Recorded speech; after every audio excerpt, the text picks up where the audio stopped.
My non-spoiler thoughts are this. It is a really, really fun adventure. I enjoyed it so much. A lot of Star Wars books lately have been dealing with like galaxy-shaking consequences, especially in the High Republic series. And those books were good, but this was fun. This is a book that I could see myself picking up several times and just rereading it. In fact, it's the first Star Wars book in a long time that I've wanted to start over immediately after finishing it. It was just that good. Spoilers, last chance to turn away. So the book details the Bad Batch getting into a series of misadventures in their attempts to help Pabu after the devastating tsunami that took place in Season 2. It starts off in an auction house where the Batch is planning on siphoning credits from a bunch of underworld kingpins and purchasing a religious relic for a collector when everything falls apart. This part of the book was so good. It reminded me of a Mission Impossible movie where you had every member of the team that had their specific job that they were supposed to pull off, and the way it all falls apart was pretty funny. I really enjoyed that section of the book.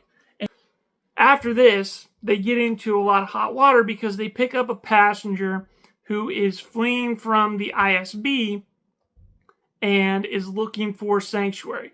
To make matters even worse, this particular individual happens to be pregnant and a former Separatist spy. Now, she's reformed her ways because she married a wounded clone and saw that everything that she was doing was having an actual human impact and ruining lives. But this is a difficult thing for the crew, especially Hunter, to deal with. I thought it was handled really well. The primary antagonist, Agent Crane, reminded me a lot of Anton Sugar from No Country for Old Men, because every time he interacted with somebody, there was violence that just erupted. And I was on the edge of my seat waiting each time to see what was going to happen with every person that he interacted with. Now that kind of went away in the middle of the book, and I thought the book was lesser for it because I liked that kind of psychopath who justifies his actions through his own twisted morality. I enjoyed that a lot. In addition to that, he is framed as being the father of the woman who's fleeing the ISB. He's not actually her father. I think there's some type of situation where he might have taken her or something like that when she was young and trained her to be a spy, and he believes she was the best spy that he ever trained, and he wants to bring her in to join the Imperial Security Bureau now, and she's very resistant to do so. The secondary antagonist was Celia, and Celia was, again, a one-note villain in my opinion. She was an obsessed collector, a serial killer, which I thought was pretty interesting. I thought the way that she was disposing of her victims was really cool, and how that tied into the plot and her eventual resolution in the story.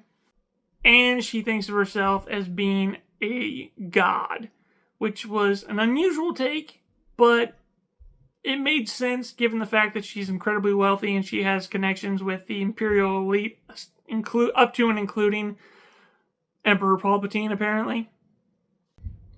But in the end, she kind of fell flat for me as a one-note villain. Each one of these characters gets their comeuppance by the end of the book, with Celia's being an especially shocking conclusion because it brings in Darth Vader.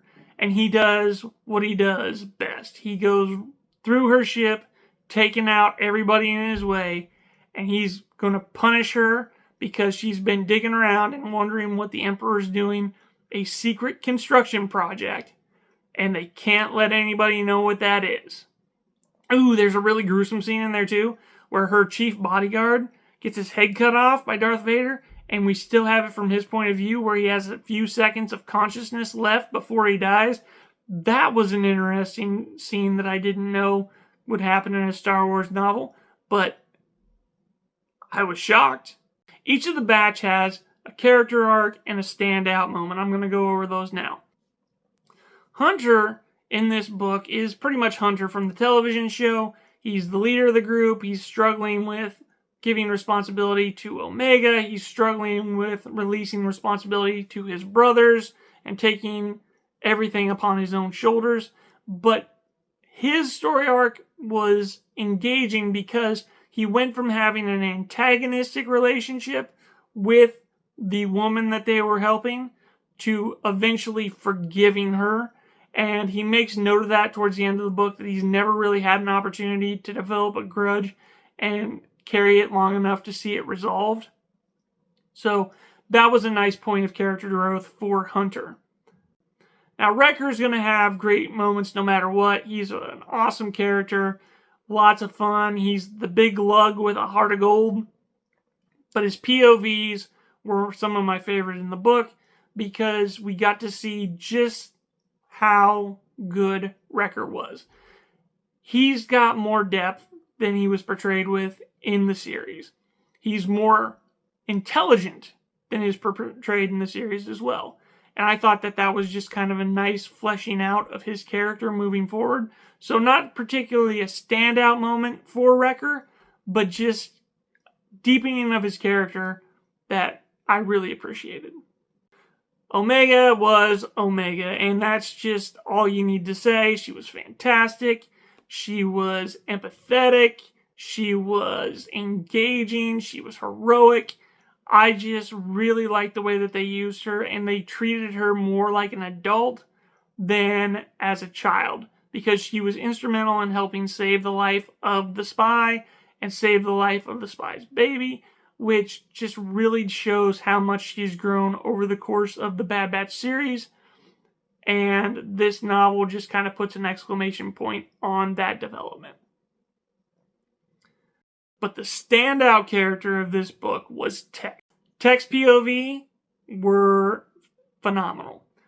Got to see that Tech is more emotionally intelligent than what he's portrayed as in the series. He's aware of what Fee's doing. He's aware of the implications of having a relationship with her, and he enjoys having the flirtatious interactions with her.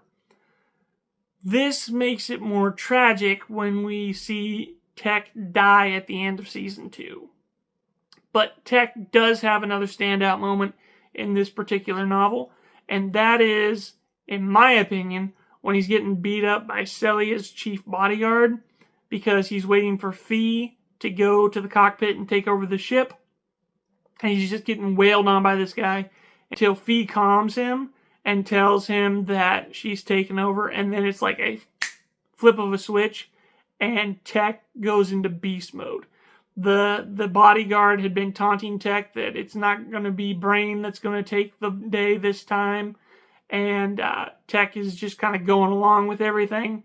But when he hears Fee's got control of the cockpit, he becomes an intimidating martial artist. And he says this really cool line that I like, something to the effect of, "My brothers and I each have our specialties, but we're good at everything." Which member of the Bad Batch is your favorite, and which one do you feel stood out in the novel? Let me know in the comments below. And make sure you click on this video on the end screen. It's my review of Star Wars: The Acolyte, The Crystal Crown, the only review of that book on YouTube.